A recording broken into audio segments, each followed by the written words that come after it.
bloody sweet.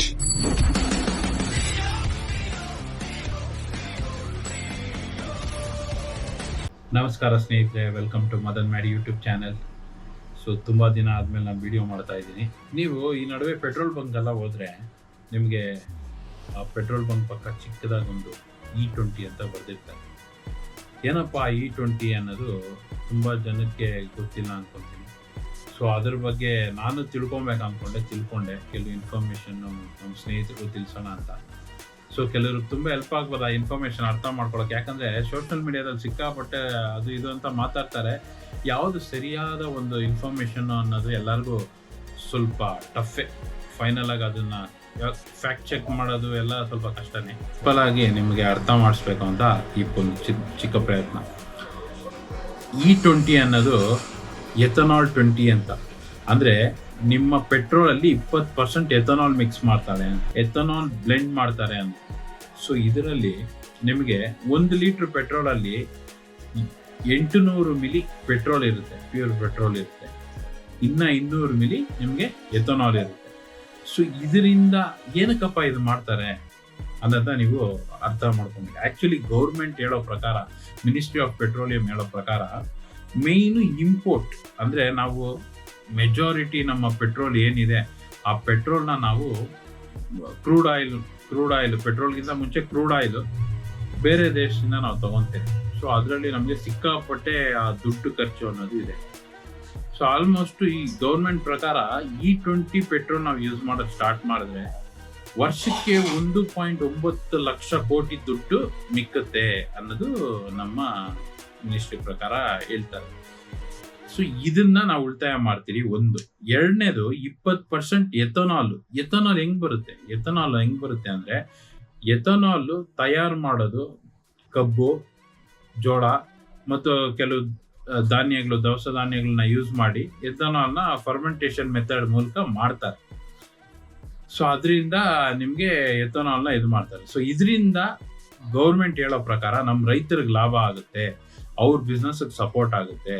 So ಏನೇ product demand ಬರುತ್ತಲ್ವ, automatic ಆಗಿ ethanol production ಜಾಸ್ತಿ ಆದರೆ ನಿಮ್ಗೆ ಏನು ರಾ ಮೆಟೀರಿಯಲ್ಸ್ ಇರುತ್ತೋ ಅದಕ್ಕೊಂದು ಡಿಮ್ಯಾಂಡ್ ಬರುತ್ತೆ. ಆ ಡಿಮ್ಯಾಂಡ್ ಇದ್ದಾಗ ಆಟೋಮೆಟಿಕ್ ಆ ಡಿಮ್ಯಾಂಡ್ ಎಲ್ಲ ಹೋಗುತ್ತೆ, ರೈತರ ಹತ್ರ ಹೋಗುತ್ತೆ ಅಂತ ಗೌರ್ಮೆಂಟ್ ಹೇಳೋದು. ಇದೆರಡು ತುಂಬಾ ಮೇಜರ್ ಪಾಯಿಂಟ್ ಅಂತ. ಎಮಿಷನ್ ಅನ್ನೋದೆಲ್ಲ ನನಗೂ ಸ್ವಲ್ಪ ಅಲ್ಲಿ ಲಾಜಿಕ್ ಬೀಳುತ್ತೆ ಎಮಿಷನ್ ವಿಷಯದಲ್ಲಿ. ಸೊ ಇದೇ ಆಕ್ಚುಲಿ E20 ಪೆಟ್ರೋಲ್ ಅಂದ್ರೆ. E20 ಪೆಟ್ರೋಲ್ ಇವಾಗ ನನ್ನ ಗಾಡಿ ಸಪೋರ್ಟ್ ಮಾಡುತ್ತಾ ಇಲ್ಲ ನಮ್ಮ ಹತ್ರ ಇರೋ ಗಾಡಿಗಳೆಲ್ಲ ಸಪೋರ್ಟ್ ಮಾಡುತ್ತಾ ಅನ್ನೋದು ಒಂದು ದೊಡ್ಡ ಡಿಬೇಟ್ ನಡೀತಾ ಇದೆ ನಮ್ಮ ಸುತ್ತಮುತ್ತ ಎಲ್ಲ ಜನರು.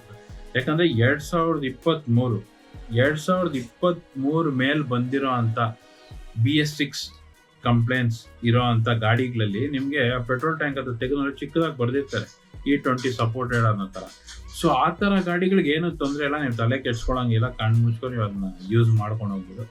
2023 ಹಿಂದೆ ಇರೋ ಅಂತ ಗಾಡಿಗಳಲ್ಲಿ ಪ್ರಾಬ್ಲಮ್ ಬರ್ಬೋದು. ಅದು ಇದುವರೆಗೂ ಅಂದ್ರೆ ಇವಾಗ ನಮ್ಮ ಆಟೋಮೊಬೈಲ್ ಕಂಪನೀಸ್ ಏನಿದೆ, ಕಾರ್ ಕಂಪನಿ ಆಗಲಿ ಬೈಕ್ ಕಂಪನಿ ಆಗಲಿ, ಯಾರು ಒಂದು ಮೇಜರ್ ಪ್ರಾಬ್ಲಮ್ ಬರುತ್ತೆ ಅನ್ನೋದು ಯಾರು ಕಂಪನಿ ಕಡೆಯಿಂದ ಯಾರು ಹೇಳಿಲ್ಲ. ಸೊ ಇನ್ನೊಂದು, ನಾವೆಲ್ಲ ಅಷ್ಟು ಟೆಕ್ನಿಕಲ್ ಆಗಿ ಕಂಪನಿ ಅಷ್ಟು ನಾಲೆಜ್ ಇರಲ್ಲ, ಇಂಜಿನಿಯರಿಂಗ್ ಬ್ಯಾಕ್ ಗ್ರೌಂಡ್ ಎಲ್ಲ ನಮ್ಗೇನು ಗೊತ್ತಿರಲ್ಲ, ಯಾವ ಇಂಜಿನಿಯರಿಂಗ್ ಏನು ಯೂಸ್ ಮಾಡ್ತಾರೆ ಮೆಟೀರಿಯಲ್ ಅನ್ನೋದು. ಸೊ ಕಂಪನಿ ಕಡೆಯಿಂದ ಯಾರು ಹೇಳಿಲ್ಲ ಈ ತರ ಪ್ರಾಬ್ಲಮ್, ಮೇಜರ್ ಪ್ರಾಬ್ಲಮ್ ಬರುತ್ತೆ ಅನ್ನೋ ತರ. ಆದ್ರೆ ಚಿಕ್ಕ ರಬ್ಬರ್ ಗ್ಯಾಸ್ಕೆಟ್ ಅಂತದೆಲ್ಲ ಸ್ವಲ್ಪ ಅಂದ್ರೆ ಸ್ವಲ್ಪ ಡ್ಯಾಮೇಜ್ ಆಗ್ಬೋದು ಅಂತ ಹೇಳಿದ್ದಾರೆ ಯೂಸ್ ಅಲ್ಲಿ. ಆದ್ರೆ ಲಾಂಗ್ ಟರ್ಮ್ ಅಂದ್ರೆ ಇವಾಗ ರಿಲೀಸ್ ಆಗಿ ಸ್ವಲ್ಪ ದಿನದಲ್ಲಿ ಏನಂತ ವ್ಯತ್ಯಾಸ ನೀವು ನೋಡಿಲ್ಲ. ಅದೇ ಲಾಂಗ್ ಟರ್ಮ್ ಹೋದ್ರೆ ಒಂದು 5-6 ವರ್ಷ ಯೂಸ್ ಮಾಡಿದ್ರೆ ಏನಾಗ್ಬೋದು ಅನ್ನೋದ್ರ ಬಗ್ಗೆ ಇನ್ನ ಯಾರಿಗೂ ಐಡಿಯಾ ಇಲ್ಲ, ನಮಗೂ ನಾಲೆಜ್ ಅದ್ರ ಬಗ್ಗೆ ಎಲ್ಲೂ ನಮ್ಗೆ ಪ್ರೂಫ್ ಇಲ್ಲ, ಏನಿಲ್ಲ. ಅದೇ ಕಂಪನಿಗಳಾಗ್ಲಿ ಗೌರ್ಮೆಂಟ್ ಹೇಳೋ ಪ್ರಕಾರ ಏನು ಅಂತ ಬೀಳಲ್ಲ, ಜಸ್ಟ್ ರಬ್ಬರ್ಗೆ ಬರಲ್ಲ, ಡ್ಯಾಮೇಜ್ ಆಗುತ್ತೆ ಒಳಗಡೆ ಗ್ಯಾಸ್ಕೆಟ್, ಅದನ್ನ ರೀಪ್ಲೇಸ್ ಮಾಡ್ಕೊಬೇಕಂತಿದೆ. ಅದು ಬಿಟ್ರೆ ನೆಕ್ಸ್ಟ್ ನಿಮಗೆ E20 ಏನ್ ಪ್ರಾಬ್ಲಮ್ ಇದೆ ಅಂತ, ಅಂದ್ರೆ ಪ್ರಾಬ್ಲಮ್ ಅಂತ ಏನ್ ಹೇಳ್ತಾ ಇದ್ದಾರೆ ಅಂದ್ರೆ, ಗೌರ್ಮೆಂಟ್ ಹೇಳೋ ಪ್ರಕಾರ 3-5% ಇದು ಡ್ರಾಪ್ ಆಗ್ಬೋದು ಮೈಲೇಜ್ ಅನ್ನೋ ಪ್ರಕಾರ ಗೌರ್ಮೆಂಟ್ ಹೇಳಿದ್ದಾರೆ ಎಥನಾಲ್ ಅಲ್ಲಿ.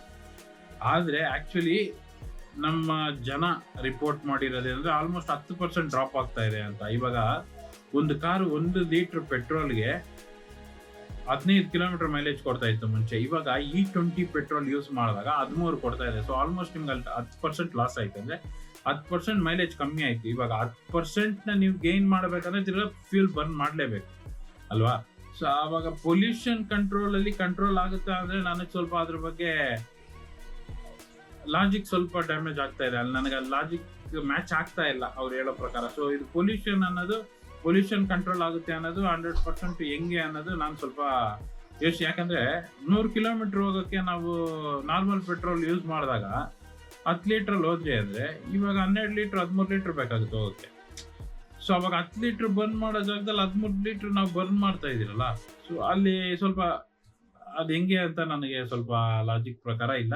ಬಟ್ ಏನಂದ್ರೆ ಇಂಪೋರ್ಟ್ ದುಡ್ಡು ಉಳಿಸ್ತೀರಿ ಅನ್ನೋದು ಒಂದು, ನಮ್ಮ ರೈತರಿಗೆ ಒಳ್ಳೆ ಬಿಸ್ನೆಸ್ ಸಿಗುತ್ತೆ ಅನ್ನೋದು.